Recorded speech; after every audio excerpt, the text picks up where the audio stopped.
Are you a DJ or a free J? In this video, I'm going to show you guys how to make money with DJing. I'm DJ Spiegelspin. And I'm Lee Spiegel, and we're going to show you how. So this is a question that I get asked very frequently in comments on my videos and also in person, and it is, how much should I charge? Should I do gigs for free? And just basically how to make money with DJing.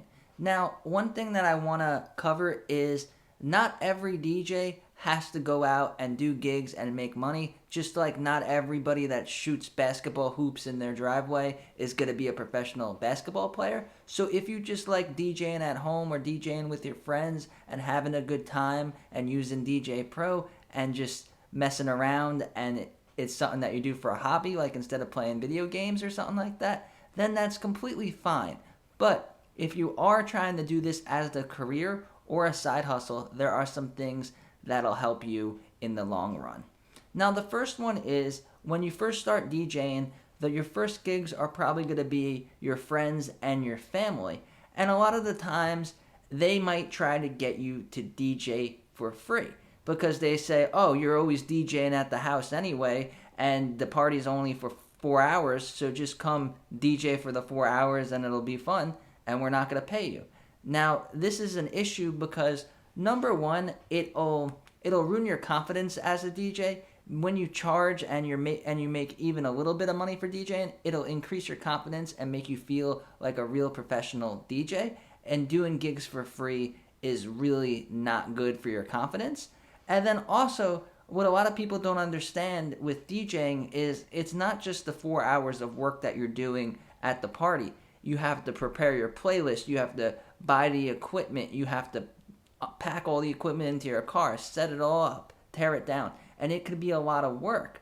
Now, it's the same thing as if you cut hair for a living, like my wife cuts hair for a living. Now, explain.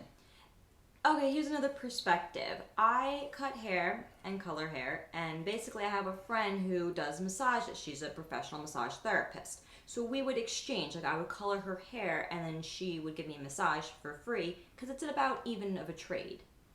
Yes, so if somebody has something else to offer that you're interested in, you could do a trade-off with them, something like that. But just make sure that you don't become known within your family or within the community as someone that's willing to DJ for free. You have anything else? Well, yeah, because you're putting in the time and effort, and it does take a lot of time to come up with the playlist. So yeah. So if you guys want to make more money with DJing, charge more than what you would normally charge because you want to set your value as a DJ as higher. And also, if you go to a bar or if you go to a club and you try to get booked to DJ and they say, yeah, you could DJ, but we're not going to pay you, then you really have to think about it because on one hand, it could be a great way to get your name out there, a great way to get exposure, and a great way to get future gigs.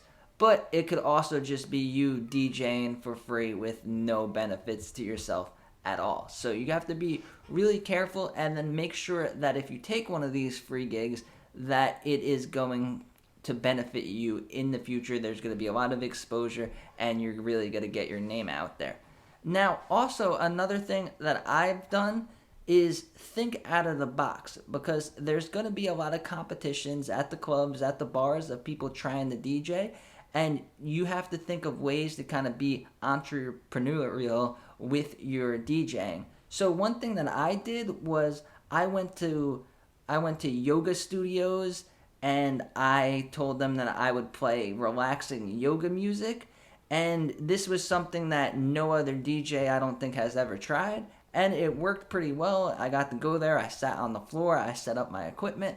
And then all the people did yoga. And I played nice, relaxing, like rain sounds, stream sounds, and just nature sounds. And the people loved it. And if you use Tidal streaming service, there's a lot of these meditation tracks there. And you could just search them and you can make a playlist of them. And you could do meditation. Now, another thing you could do is you could DJ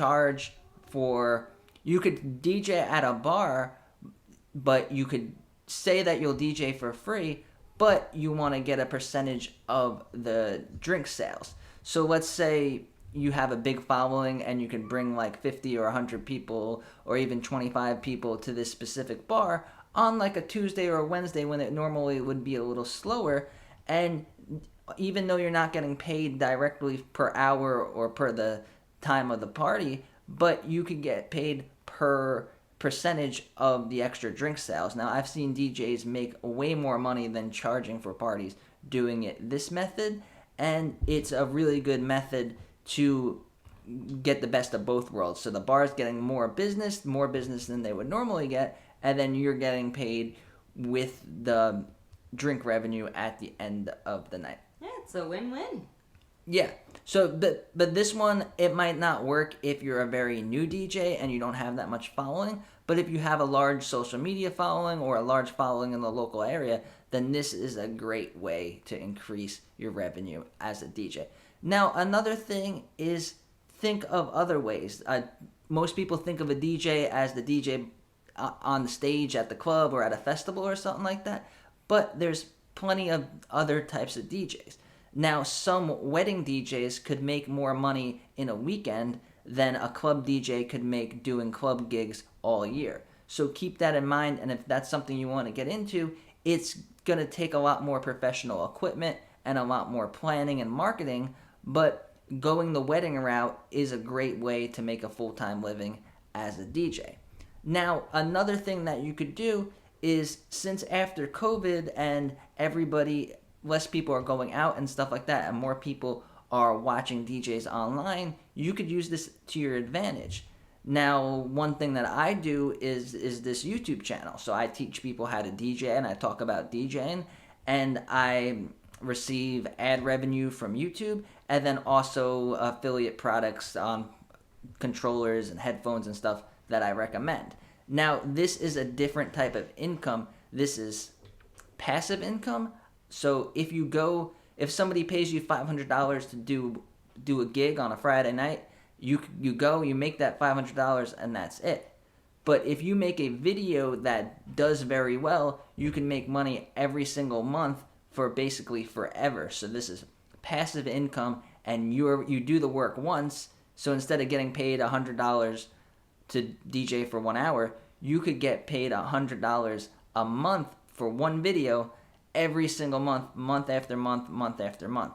So this is definitely something to consider. Also, you can make a course. You don't have to be the best DJ in the world. You could be like a 6 or 7 at DJing, and you could be teaching one and twos and threes. So there's plenty of platforms where you can make a course, and you could teach people what you know about DJing, and then you get paid every time somebody joins your course. So definitely think out of the box and don't have anything off limits, and just have fun with your DJing. But also remember that if you want it to be, it is a business, and it could be a great, very lucrative and rewarding career if that's what you choose to do. So thanks for watching. Let me know in the comments if you have any specific questions, and also let me know if you want Lee to be in any more videos. Thank you. Bye.